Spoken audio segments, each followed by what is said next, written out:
Continuamos con el tema del misterio de Babilonia, en la tercera reflexión.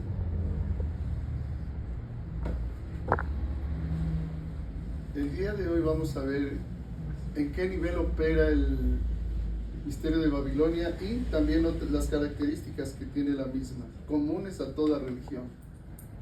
Pero en el cristianismo se ha diversificado de muchas maneras. El nivel en que actúa el misterio de Babilonia es en el alma, buscando una manera sencilla de que se entienda qué significa que opera en el nivel del alma. Es lo que la Biblia llama la carne. Constantemente en el Nuevo Testamento dice, nos habla a no satisfacer las obras de la carne, no andar en la carne, hacer morir las obras de la carne por el Espíritu. Pero el misterio de Babilonia ha hecho que todas las denominaciones religiosas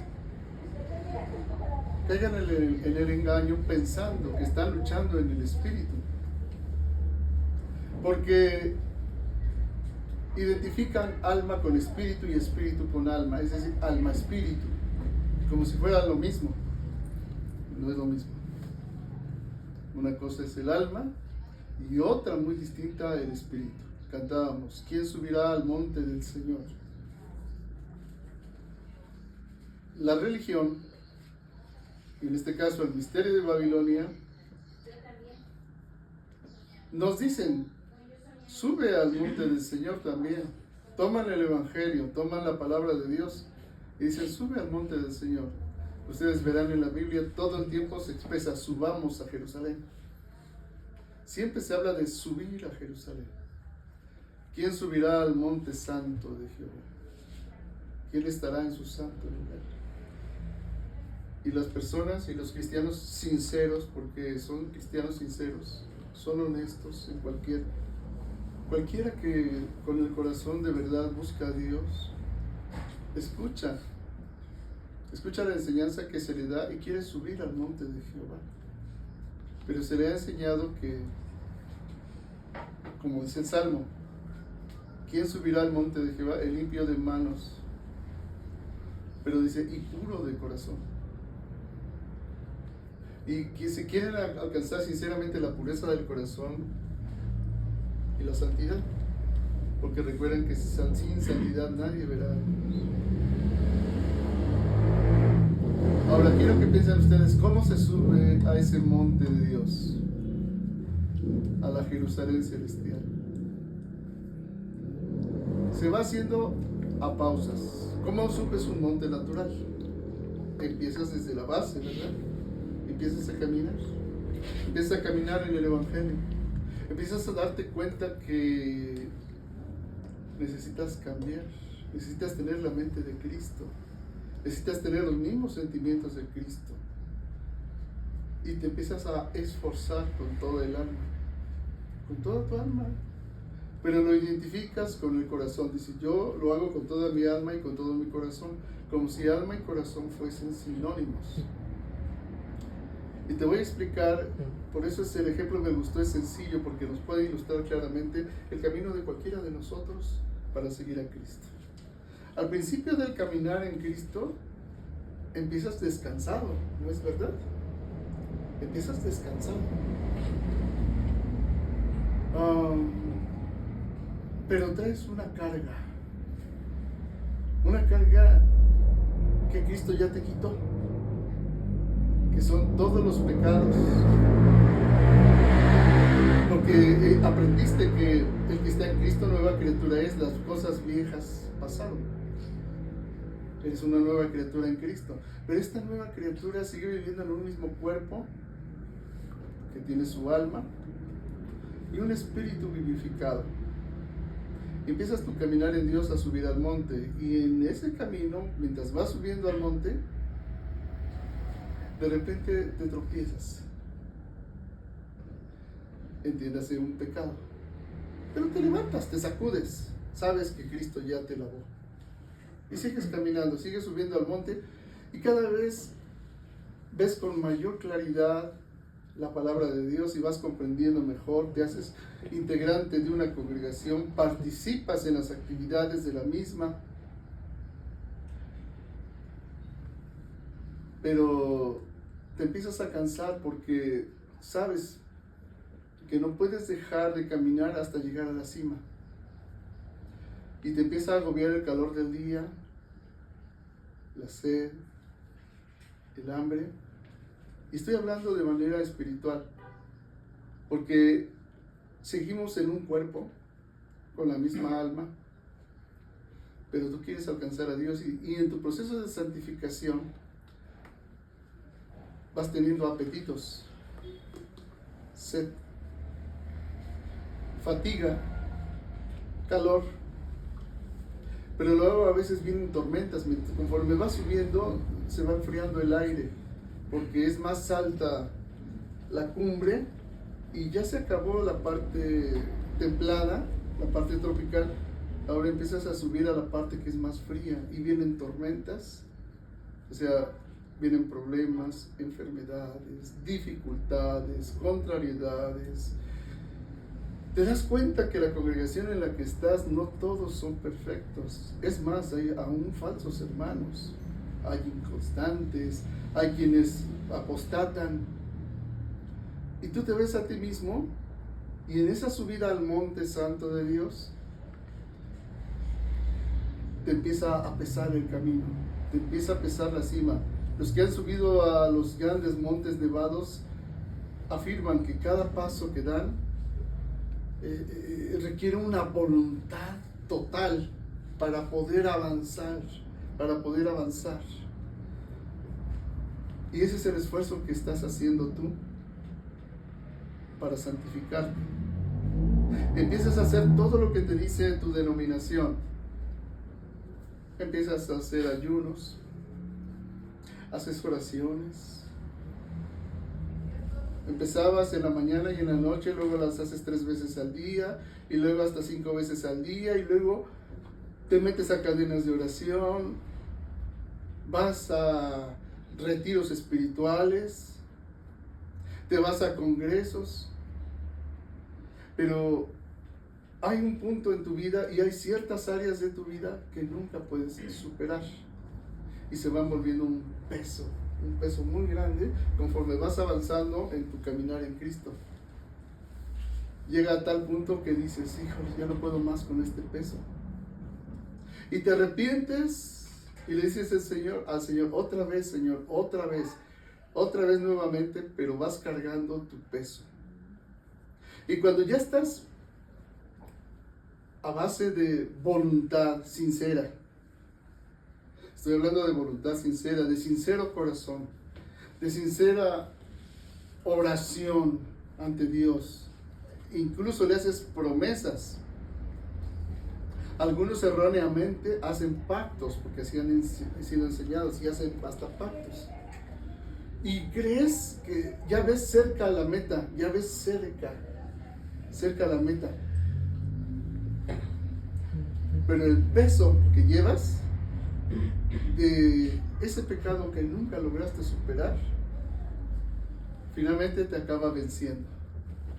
Y es tan grande y tan pesado como una piedra grande que no te quedas cuando caes ya en la altura a la que llegaste, sino como que ya es tan fuerte el peso que incluso ruedas hacia abajo. ¿Me voy explicando? Ruedas hacia abajo. Y el nivel espiritual que creías haber alcanzado resulta con que dices, no puedo. Algunos caen tan fuerte que caen hasta la base misma del monte. Y ahí se quedan.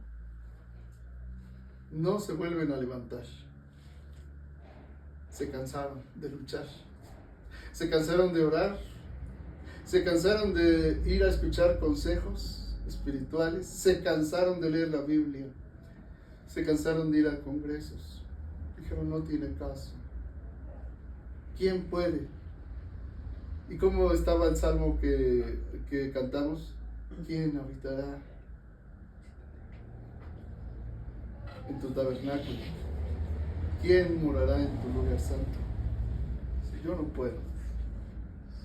Tú me conoces, he sido sincero, he sido honesto, pero jamás he podido vencer esta área de mi vida. Muchas cosas sí, pero hay otras que jamás logré vencer. ¿Falló la palabra de Dios? No falló. ¿Qué falló? ¿Qué es lo que falló? ¿Qué es aquello que no te ha permitido vencer? Porque Dios conoce tu corazón, que eres honesto, que eres sincero, que lo quieres lograr, pero no puedes. ¿Les ha pasado eso? Ahora, aquí entra el misterio de Babilonia. Yo les dije al principio, Babilonia, el misterio religioso y político opera en el nivel del alma. Porque la congregación cristiana en la que has estado sí te habla del Evangelio, sí te dice los medios que Dios te ha dado, pero deja que luches en el alma, identificando alma con espíritu como sinónimos, y por eso no has vencido. Has crecido quizás dentro de una congregación desde pequeñito hasta madurar, o quizás no, quizás dejaste la idolatría de una iglesia que se dice cristiana, pero es apóstata. Te convertiste al Señor Jesús y caíste en una congregación cristiana, pero que está, como les dije la vez anterior, viviendo en el misterio babilónico, porque la mujer que cabalga la bestia de Apocalipsis, esa es la madre de las abominaciones de todas las rameras de la tierra, y tiene una hija primogénita, pero esa hija primogénita también tiene otras hijas a su vez, y todas trabajan en el mismo nivel y con la misma estrategia. Todas funcionan en el nivel del esfuerzo del alma. La religión, entendida como el esfuerzo del hombre por alcanzar a Dios, puede usar el Evangelio, pero al luchar a través de su alma, identificando al alma con el espíritu, que no es lo mismo, pero los identifica, termina volviéndose fatiga mortal. Y aquellos que ya no encuentran escapatoria, porque se dan cuenta que es imposible que alcancen una vida de santidad, aunque han hecho todo sinceramente lo que se les ha dicho, muchos terminan conformándose con ser religiosos. Acaban rindiéndose en su espíritu diciendo, bueno, es inútil, siempre seré el mismo pecador. Y terminan conformándose con ser miembros de una congregación.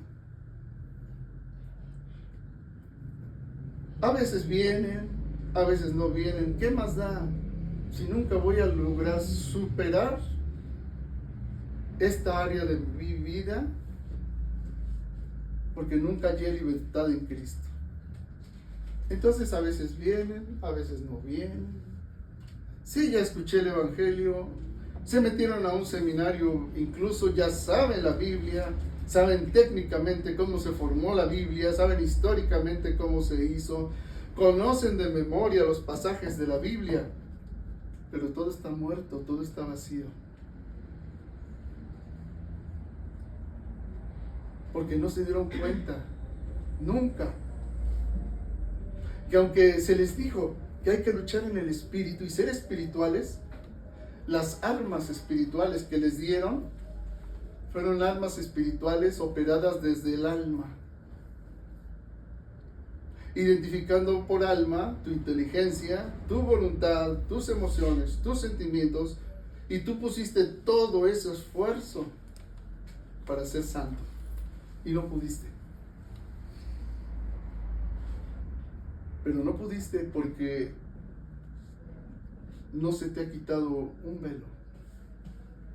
velo muy grande, que es en el que están atrapados la mayoría de todas las denominaciones cristianas. Estás atrapado en el misterio de Babilonia. ¿Cómo?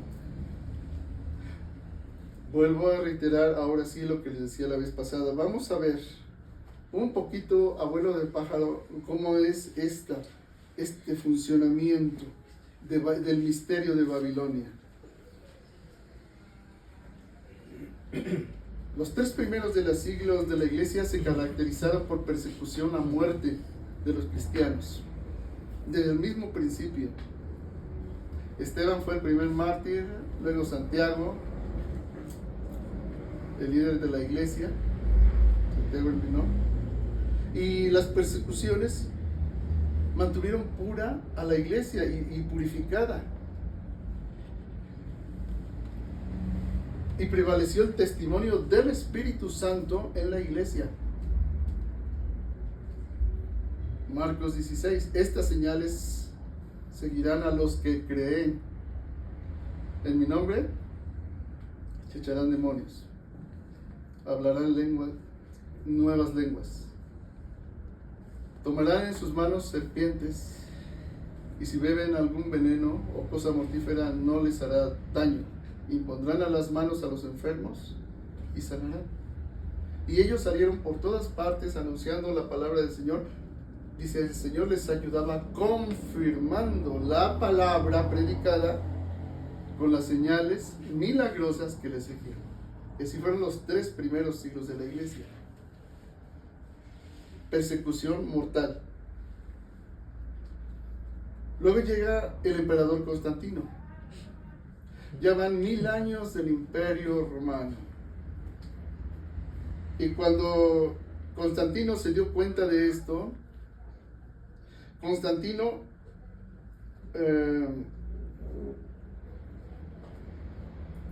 la hizo suya, porque sabía que ya no podía contra ella. Cada vez que había persecuciones siempre había señales milagrosas en los mártires y en los predicadores. Y se amaban. Los testimonios de los padres de la iglesia decían, de los cristianos, esto no está en la Biblia, pero de ellos decían los documentos testimoniales históricos, dicen, miren cómo se aman. ¿Cuál fue el mandamiento del Señor Jesús?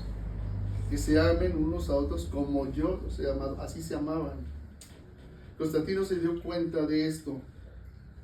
¿Qué era Constantino? El sumo pontífice, el Pontifex Maximus. Él era la cabeza de todas las religiones del imperio. E hizo subir la iglesia de las catacumbas a las basílicas. Dejó de perseguirlas a muerte. Preservó cuerpos, pero mató el testimonio. Porque las señales empezaron a dejar de existir. Constantino hizo más daño a la iglesia que todas las persecuciones juntas de todos los demás emperadores. Al unirla al Estado. ¿Qué cambió? Vean la estructura. Cambió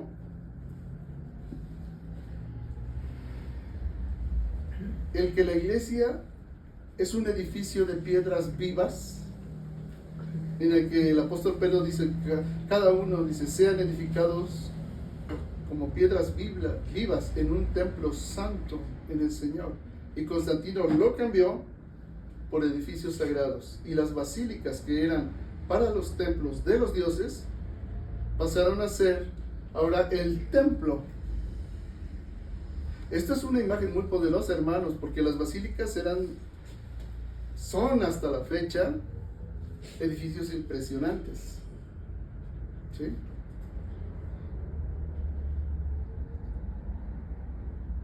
Y si una imagen dice más que 1000 palabras,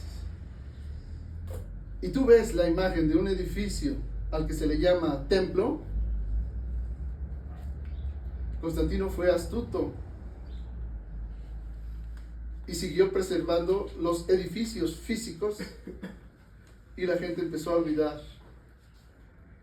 que eran ellos el templo, las piedras vivas, ¿sí?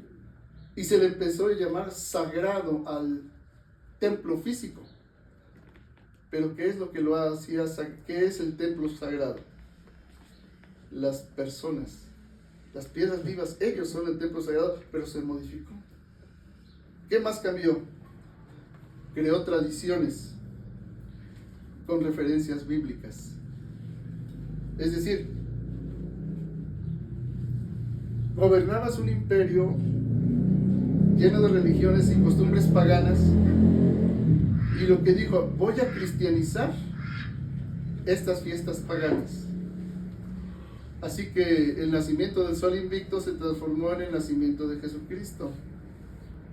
Aún las fiestas judías, como la Pascua, de la cual el apóstol Pablo dijo que no observen ni las fiestas, ni las lunas nuevas, ni los días, ni los meses, ni los años, la cristianizó también.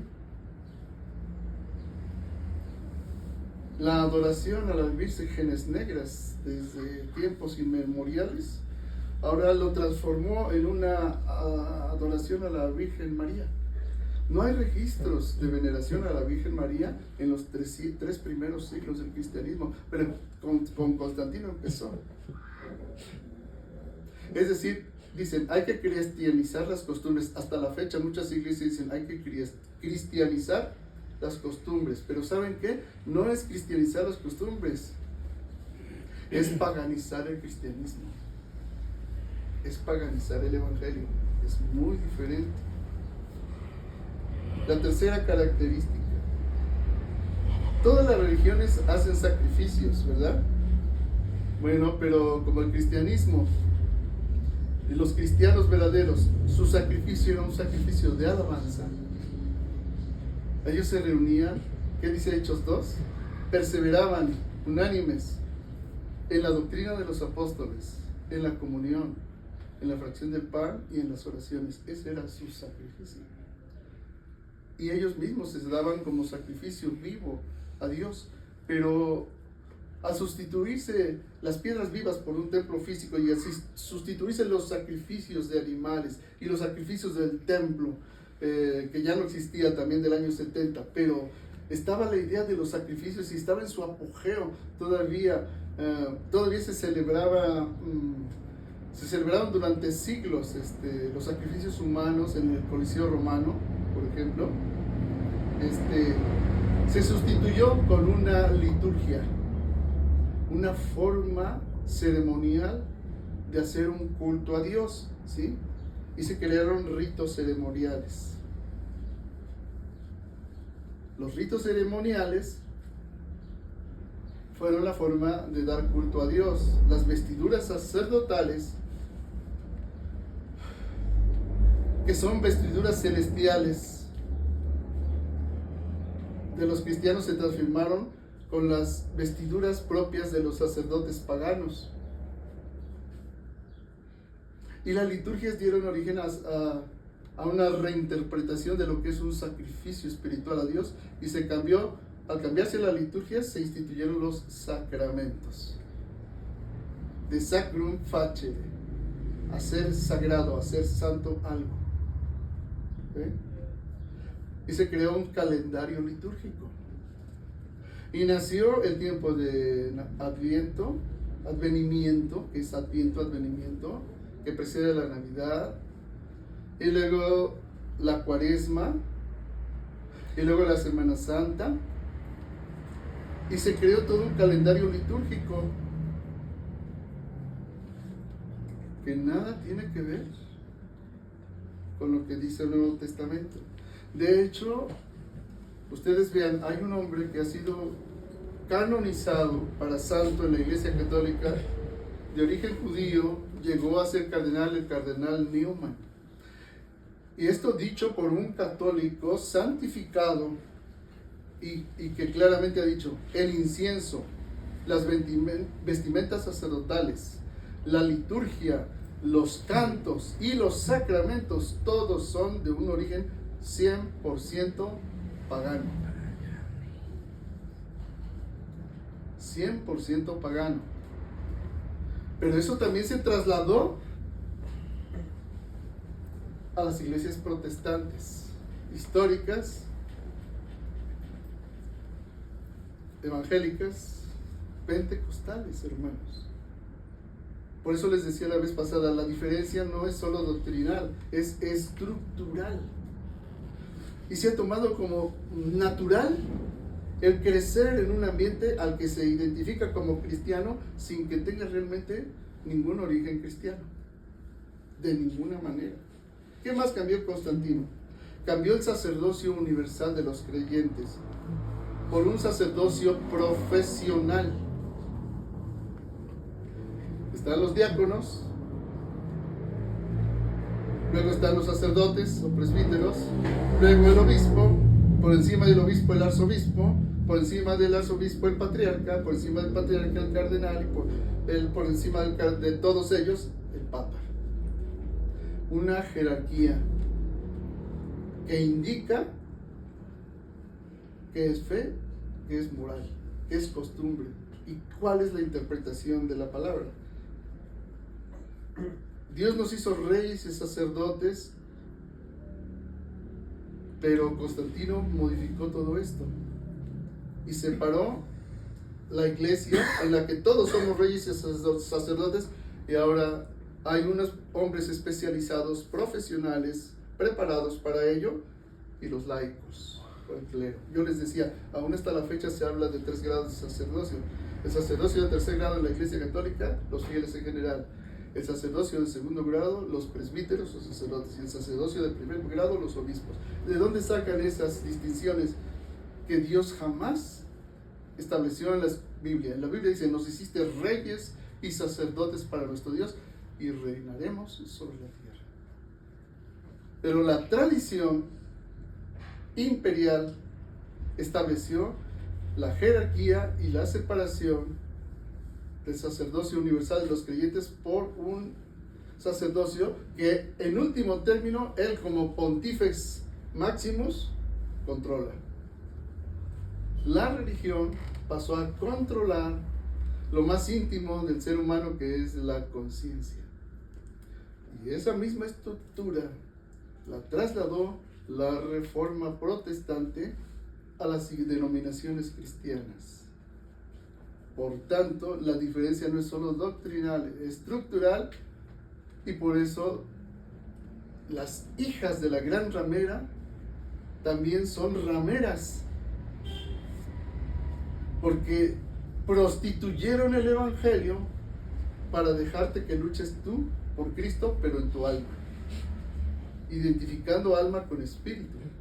Y por eso la religión produce frustración, cansancio, porque no te da libertad. Este tipo de religión lo que te da es una cadena, y lo más triste es que las personas aman sus cadenas, porque además te da la salida. Está bien, ya sabemos que no podrás jamás alcanzar la santidad. Está el sacramento de la confesión, para que descargues todos tus pecados y vuelvas a empezar en una rutina interminable y en un círculo vicioso que jamás te sacará a libertad. Eso es en los católicos, pero ¿qué hay en los protestantes?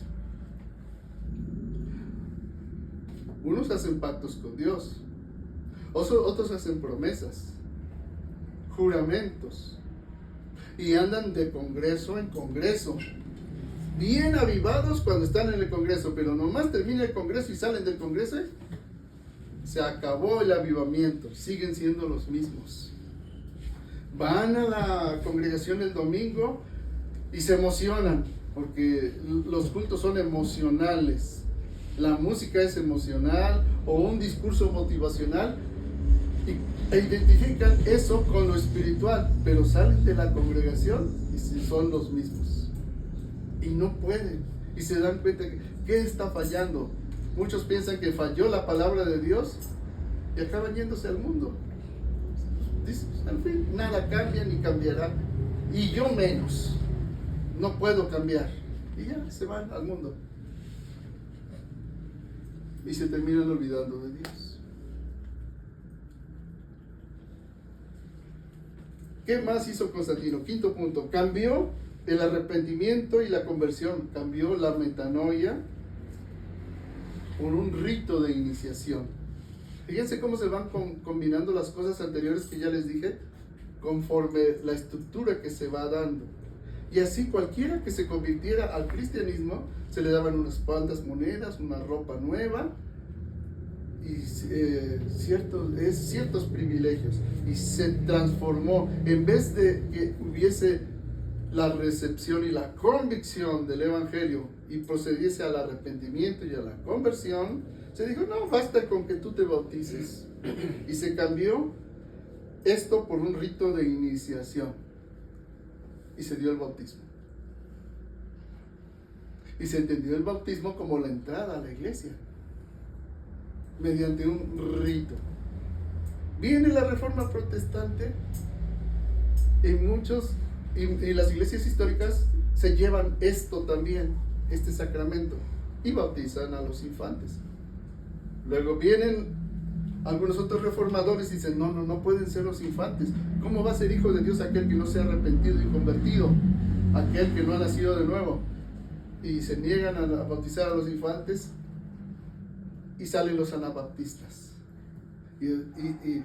Pero ellos, como anabaptistas, siguen en Babilonia porque siguen conservando la estructura jerárquica de Constantino en la iglesia. Les estoy dando elementos, hermanos. ¿Se va entendiendo las cosas, cómo van? Yo les estoy dando la raíz desde donde empezó la corrupción histórica, para que podamos ver hasta la actualidad.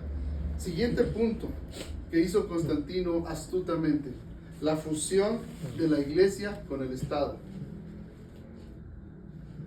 Eso es algo de lo que hizo tanto daño a la iglesia.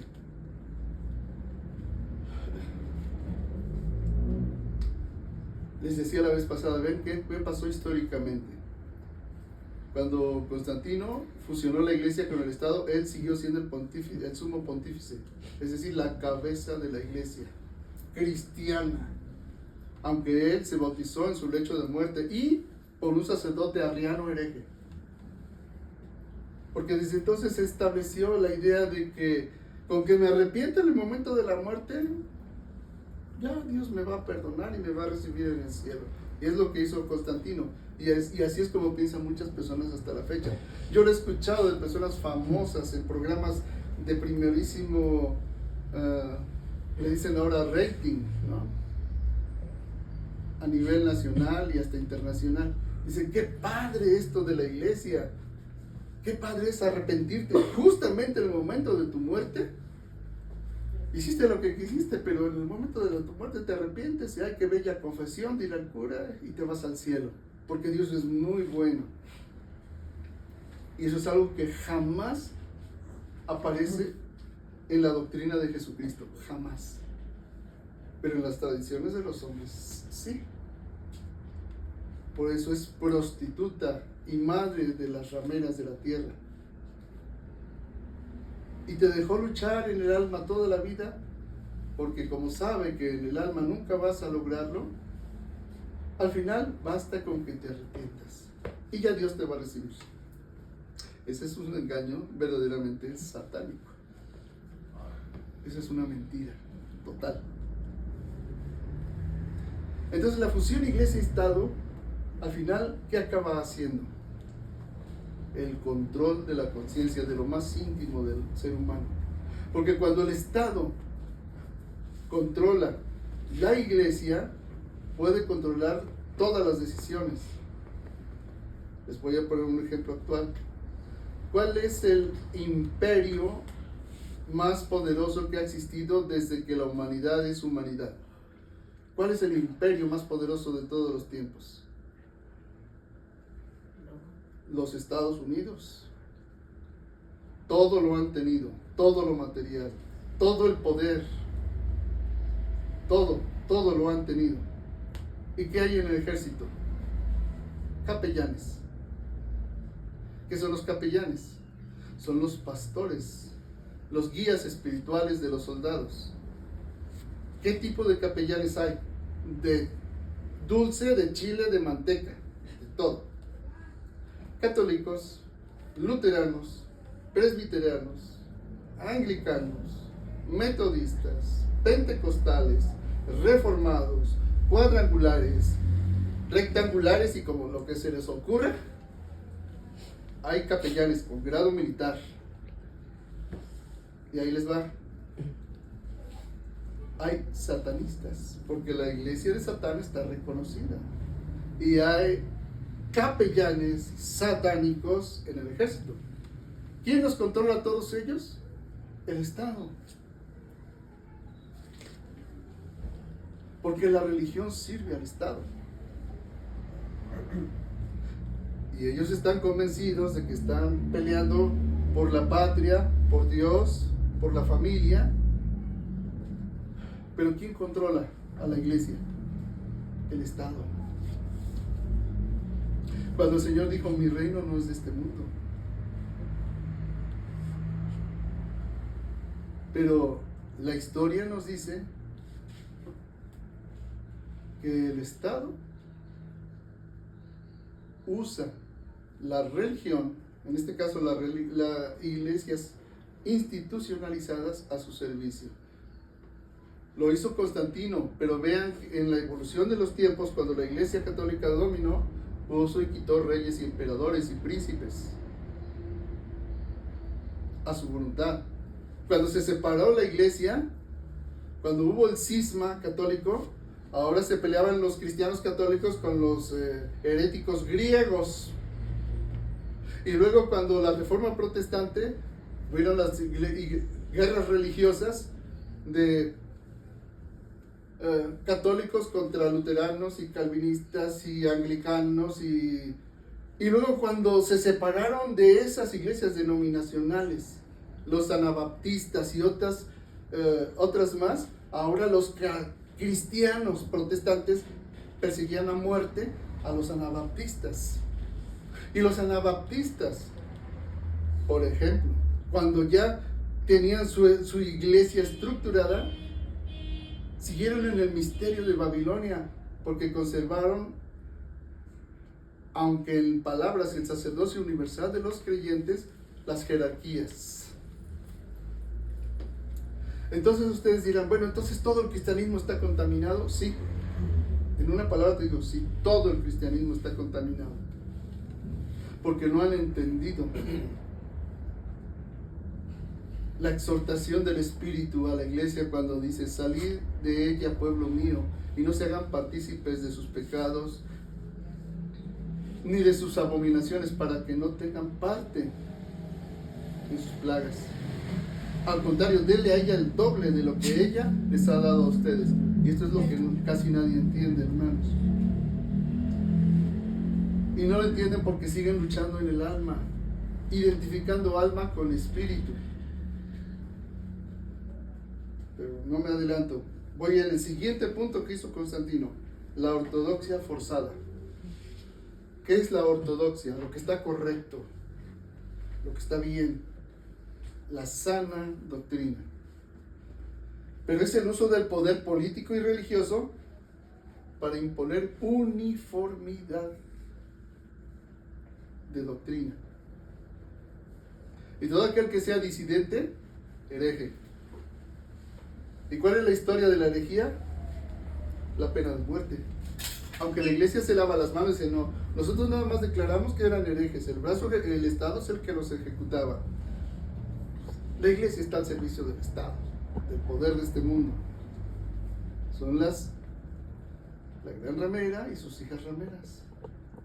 ¿Sí? Entonces, el poder religioso y político se utiliza para imponer la uniformidad doctrinal que pervierte y sustituye la convicción espiritual bíblica y la sustituye. Todo esto desde Constantino, Así que la reforma protestante en general fue doctrinal. Y ya sabemos, como les he dicho, solo fe, solo gracia, solo escritura y sacerdocio universal de los creyentes. Y las personas dicen, no, pues está bien, ya no somos hijos de la gran ramera tampoco, de la primogénita de la gran ramera. Pero al llevarse la estructura imperial que les he mencionado desde Constantino, las mismas normas romanas, resulta con que catolicismo, protestantismo y evangelismo son lo mismo.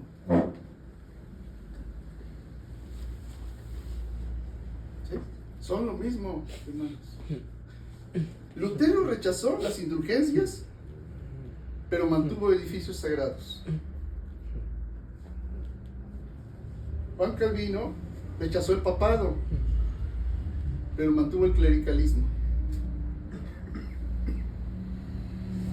Los anabaptistas rechazaron el bautismo de niños, pero mantuvieron jerarquías.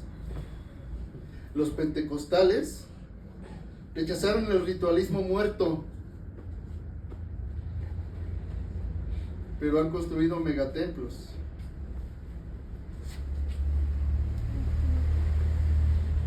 ¿Ven cómo se conjuga todo? Todo es una amalgama que tuvo su raíz desde que la iglesia misma salió de las catacumbas. ¿Por qué? Vuelvo a lo mismo, porque Babilonia es un misterio religioso y político. Y las personas están atrapadas en ese redil porque pensando que sirven a Dios y buscan sinceramente a Dios, están peleando en el alma, identificando alma con espíritu. En cambio, el verdadero evangelio y el verdadero cristianismo, la verdadera iglesia, es un cuerpo orgánico. Los 3 primeros siglos la iglesia siguió con las señales que seguían a la predicación, los milagros, porque cada uno entendió y conoció su identidad en Cristo. Sabían que en el alma jamás lo iban a lograr. Por eso están los ejemplos de todos los apóstoles, y nos cuentan los evangelios. Ninguno entendió el sacrificio del Señor Jesús, ni siquiera horas antes que el Señor le dijo, ni una hora han podido orar. La iglesia de los 3 primeros siglos comprendió que para vencer, para subir al monte del Señor con ligereza, y que se cumplieran las palabras del profeta Isaías, dice, los que esperan en Jehová serán como las águilas, caminarán y no se cansarán, correrán, no se fatigarán. Estaba hablando un lenguaje espiritual que indicaba que ya no ibas a luchar en tu alma. Es decir, ya no ibas a luchar con tu buena intención, en tus fuerzas, con tus propósitos, con tu voluntad, con tus emociones y sentimientos hacia Dios, sino que es Cristo viviendo en ti el que lucha. Es Cristo viviendo en ti a través de su Espíritu Santo. Entendieron que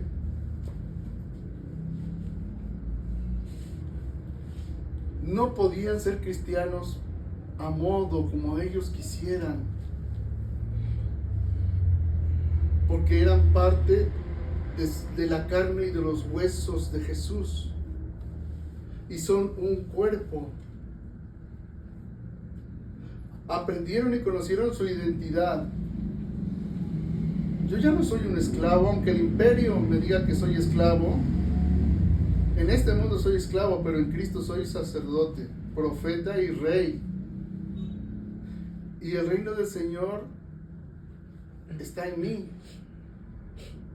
No está en un templo físico, no está con un representante eclesiástico, jerárquico, que me diga lo que tengo que hacer. El reino de Dios está en mí, porque al estar el Espíritu Santo en mí, es el Espíritu el que me impulsa y el que me guía. Si yo no puedo ser puro sexualmente en mi alma, porque jamás podré, en el Espíritu sí puedo. porque es el Espíritu de Cristo el que ya venció en mí. Entonces yo no tengo que esforzarme por ser puro. Tengo que estar en la presencia de Cristo y que su poder me haga puro. No tengo que esforzarme en leer la Biblia. Tengo que estar en la presencia del Señor y el mismo Espíritu me va a iluminar a la palabra. Y nadie me tiene que decir, lee la Biblia. Y nadie me tiene que enseñar, porque dice la profecía, y nadie tendrá que decirle a su hermano, conoce a Dios, porque todos me conocerán, desde el más pequeño hasta el más grande. Pero esa palabra conocer es por el Espíritu Santo. El Señor Jesús dijo, hay muchas cosas que tengo que decirles, pero no las pueden sobrellevar todavía. Pero cuando venga el Espíritu Santo, Él los llevará a toda la verdad. Él. Así que la trampa de estar en una denominación cristiana, babilónica, que tiene la estructura de Constantino, o muchos de los elementos que tiene la Iglesia Católica y que están en todas las congregaciones, es porque te hacen luchar en el alma, aunque te hablen del Espíritu. En cambio, la verdadera iglesia, el remanente pequeño que tiene Dios, ese remanente sabe que en Cristo es sacerdote, profeta y rey, que nos reunimos, y cuando nos reunimos cada uno tiene salmo, tiene himno, tiene cántico, tiene lenguas, tiene interpretación, tiene profecía, tiene doctrina, tiene enseñanza. No tienes que decirle, alaba a Dios, porque de su corazón sale la alabanza, brota una alabanza espontánea. No hace repeticiones, sino de lo que está lleno el corazón habla la boca. Y todos somos miembros activos, participativos, no miembros pasivos. El misterio de Babilonia hace de los creyentes en Cristo miembros pasivos que se sientan pasivamente a recibir nada más. Y sienten que son miembros activos cuando se ponen a hacer las actividades que su denominación les dice. Pero eso es luchar en el alma. En cambio, en el cuerpo de Cristo, saben que en su área de influencia son sal y luz. Y lo hacen por el Espíritu.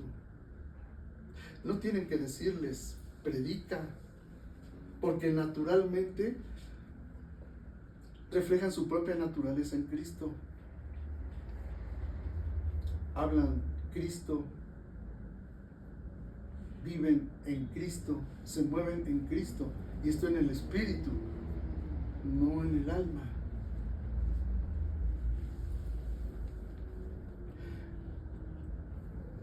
Se dan cuenta que al salir de Babilonia, del misterio de Babilonia, todas aquellas adicciones y todas aquellas cosas que los encadenaban están bajo el poder del Espíritu de Cristo y no tienen que luchar más por ser buenos, por dejar de mentir, por no robar, o por no ser violentos, o por no ser sujetos pasivos de sus propias pasiones, emociones o sentimientos. Pueden amar con un amor ágape porque el mismo amor ágape está en ellos y les hace amar con amor ágape. No se esfuerzan por amar en el alma, porque el alma no puede, el alma se cansa.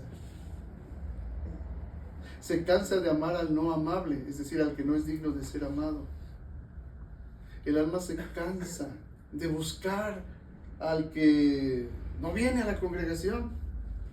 Se cansa, ya que haga lo que quiera, no. Pero el amor ágape, el amor todo lo cree, todo lo espera y todo lo soporta. El alma busca el reconocimiento y el crédito y la posición con el Estado y con las personas y con la sociedad y con las personas. El amor ágape no busca lo suyo. No buscas quedar bien con el Estado y constituirse como una sociedad civil o una sociedad religiosa legalmente constituida con personalidad jurídica, aliada del Estado, con influencia y poder político y económico. La iglesia, la verdadera iglesia, es el cuerpo de Cristo.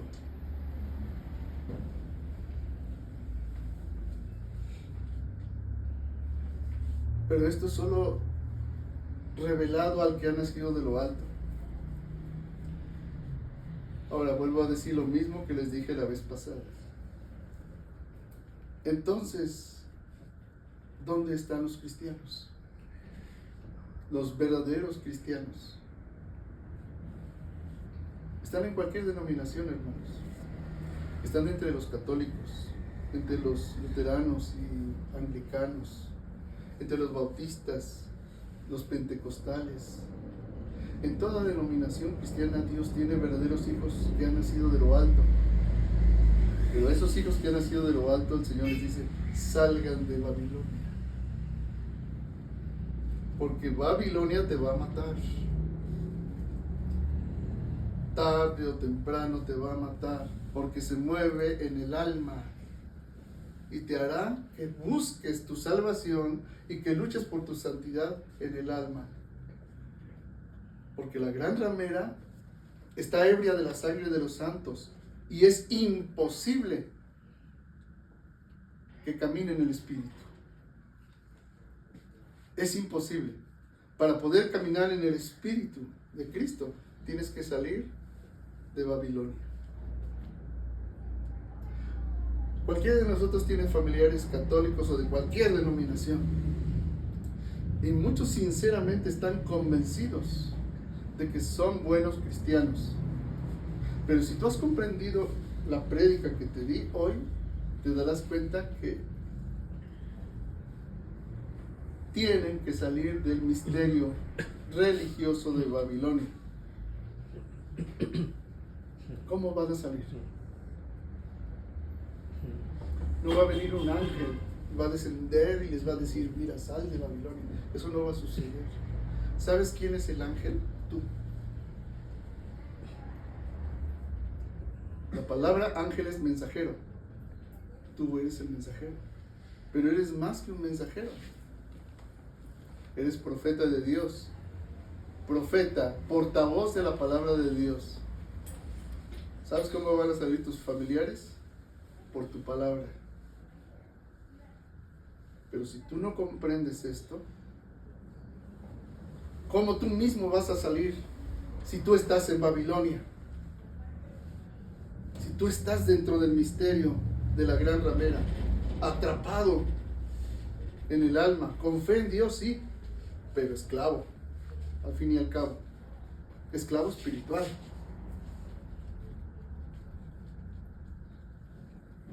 Ahora, si has salido de Babilonia, ¿las cosas son fáciles? No, para nada. Todo aquel que quiera vivir piadosamente en Cristo Jesús padecerá persecución, lo dijo el apóstol Pablo. El mismo Señor Jesús lo dijo. Recibirán en este mundo 100 veces más, junto con persecuciones. Entonces, ¿se dan cuenta, hermanos?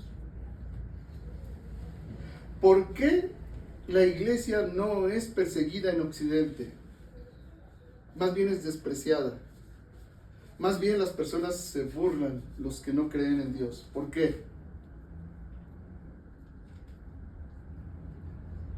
No es necesario que los cristianos seamos perseguidos en Occidente, hermanos, porque están dentro de Babilonia. Como misterio religioso y político, están dentro.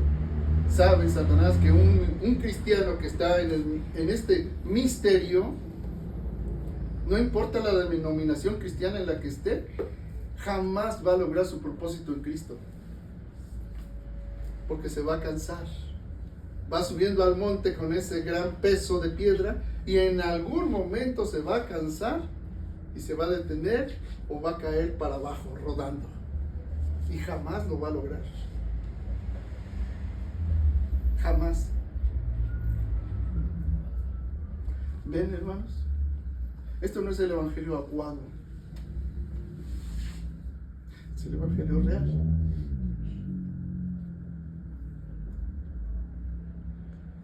Y aquí te hace el Señor la pregunta. Muchos podrán decir, híjoles, esto está difícil. Si ustedes también quieren irse,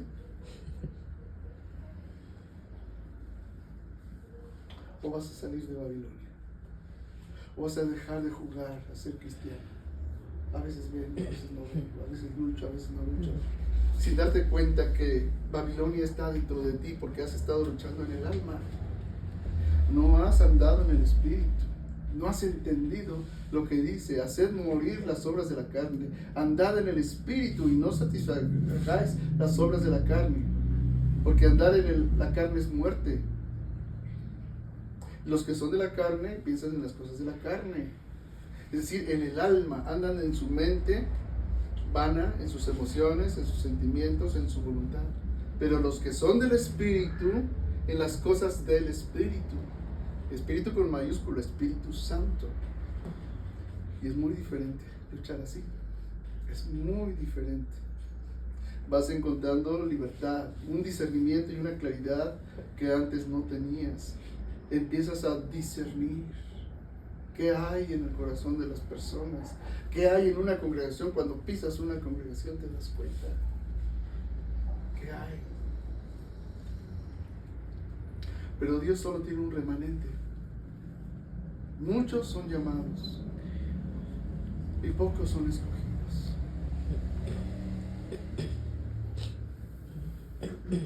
Entonces, esta es la tercera reflexión, hermanos, sobre el misterio de Babilonia. Yo les pido que yo quisiera ver, yo me doy cuenta que en verdad se ha comprendido cuando cada vez que nos reunamos no haya necesidad de tener un protocolo establecido ni una liturgia establecida, sino que cada quien, sabiendo que es sacerdote, profeta y rey, tiene salmo, tiene himno, tiene cántico, tiene doctrina, tiene testimonio, tiene revelación, tiene enseñanza, sin necesidad de decirle: ¿tú qué dices? Porque el espíritu que vive en ti te mueve. Y ya no luchas en el alma. Estás manifestando simplemente, Cristo se está manifestando en ti. Es Cristo manifestándose en ti. No eres tú imitando a Cristo. Es Cristo viviendo en ti y manifestándose.